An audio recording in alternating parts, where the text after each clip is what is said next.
Dr. Choguel Kokala Maïga ale bolen ko sibirido ni ka jalatigɛli kɛ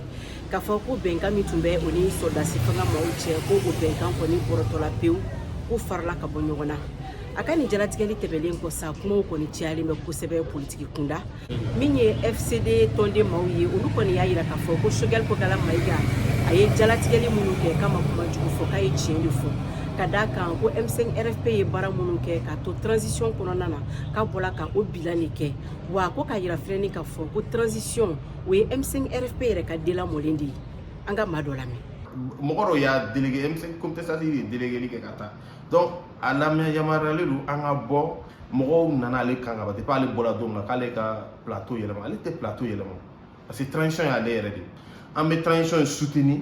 fo yɔrɔ min jusqu'à preuve de contraire an ye transition soutenir mo t'a bali fana ni majɛ bɛ yɔrɔ min na an k'a fɔ maintenant ni o majɛw tala ba la sanam lafiya n'a ma ta ba la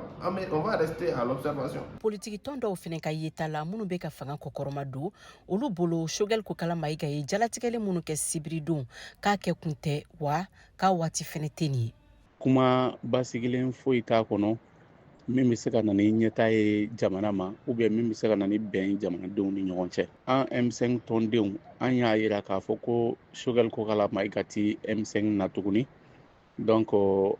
a bɛ komi mɔgɔ min i bɛ baara dɔ kɛ ni o baara bɛ ka ɲɛ wagati min e b'a tiɲɛ Choguel ye o baara de kɛ. An ka dɔn k'a fɔ hali n'a sɔrɔ politikimaw olu hakilinaw taw kɔni ti kelen ye Choguel Kokala Maïga ka nin jalatigɛli kan ninnu na. Choguel Kokala Maïga ale kɔni ye san 3 de kɛ premier ministre ya la ni transition in kɔnɔna na. Mariam Kuyate ka laselikan don ka bɔ Bamako. VOA Bambara Tabara.